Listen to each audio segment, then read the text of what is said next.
বাংলাদেশ বেতার রংপুর। এক্ষুনি শুনবেন স্থানীয় খবর। আসসালামু আলাইকুম।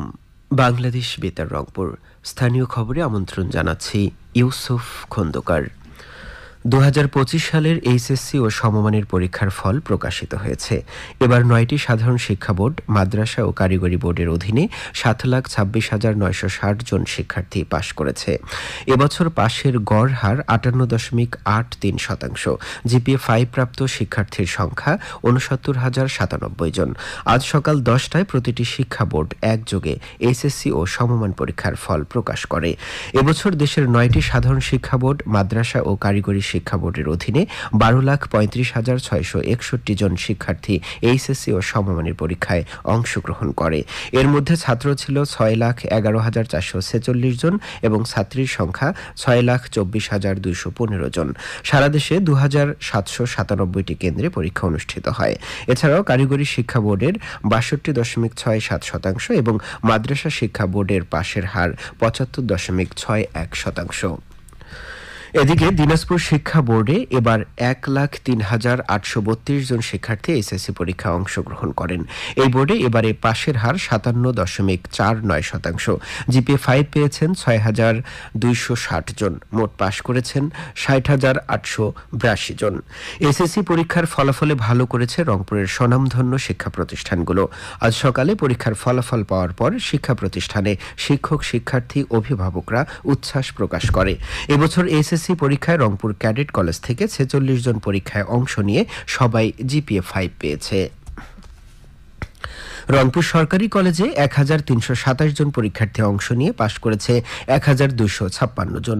জিপিএ 5 পেয়েছে 649 জন। কারমিকেল কলেজে 950 জন পরীক্ষার্থী অংশ নিয়ে পাশ করেছে 798 জন। জিপিএ 5 পেয়েছে 241 জন। রংপুর সিটি কলেজে 696 জন পরীক্ষার্থী অংশ নিয়ে পাশ করেছে 563 জন। জিপিএ 5 পেয়েছে 96 জন। Rangpur cantt public school and কলেজের 888 জন পরীক্ষার্থী অংশ নিয়ে পাশ করেছে 884 জন। জিপিএ 5 পেয়েছে 456 জন। দি মিলেনিয়াম স্টার্স স্কুল অ্যান্ড কলেজে 150 জন পরীক্ষার্থী অংশ নিয়ে পাশ করেছে 149 জন। জিপিএ 5 পেয়েছে 88 জন।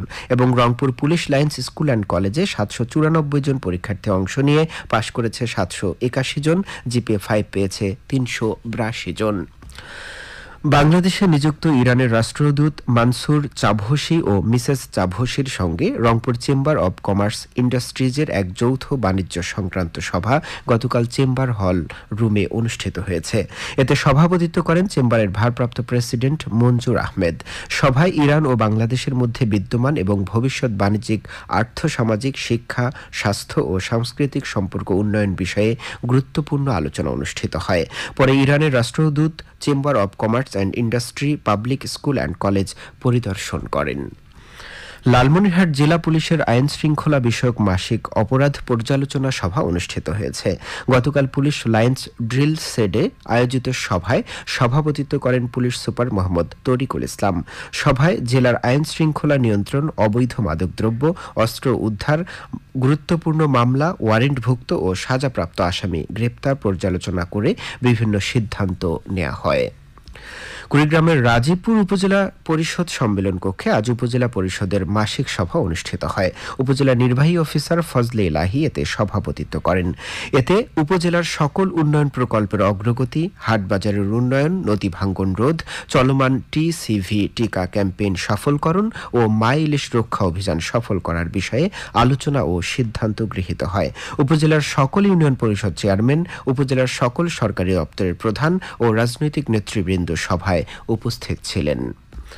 এদিকে আজ কুড়িগ্রামের চিলমারীতে কর্মক্ষেত্রে অ্যাডভান্স প্রযুক্তির ব্যবহার বিষয়ক এক কর্মশালার আয়োজন করা হয়েছে।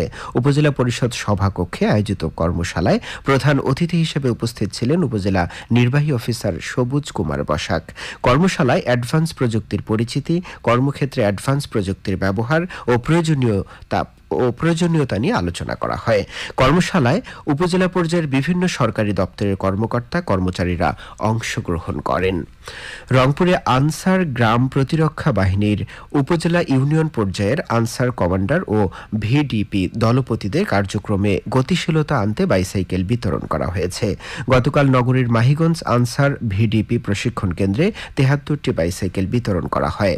আনসার গ্রাম প্রতিরক্ষা বাহিনীর জেলা কমান্ড্যান্ট রাশিদুল ইসলামের সভাপতিত্বে এতে প্রধান অতিথি ছিলেন রংপুর রেঞ্জের উপমহাপরিচালক মোহাম্মদ আব্দুল আউয়াল। এ সময় সন্ত্রাস, জঙ্গিবাদ, মাদক নিয়ন্ত্রণ, বাল্যবিবাহ প্রতিরোধ করতে প্রশিক্ষণপ্রাপ্ত উপজেলা, ইউনিয়ন, ওয়ার্ড পর্যায়ের আনসার ভিডিপি দলপতিদের কার্যকরী ভূমিকা পালন করার আহ্বান জানানো হয়।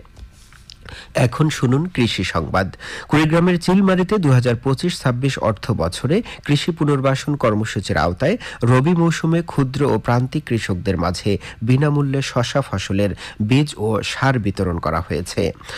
গতকাল উপজেলা কৃষি চত্বরে এসব বিতরণ করেন চিলমারী উপজেলা নির্বাহী কর্মকর্তা সবুজ কুমার বসাক। উপজেলার ৬টি ইউনিয়নের ২৮০ জন কৃষককে এই সুবিধার আওতায় নেওয়া হয়েছে। সবশেষে আবহাওয়া। আজ সন্ধে ৬টা পর্যন্ত পূর্বাভাসে বলা হয়েছে দেশের অভ্যন্তরীণ নদী বন্দরগুলোর জন্য কোনো সতর্কবাণী নেই এবং কোনো সংকেতও দেখাতে হবে না। খবর শেষ হলো। আমাদের পরবর্তী স্থানীয় খবর প্রচারিত হবে বেলা ২টা ৫ মিনিটে।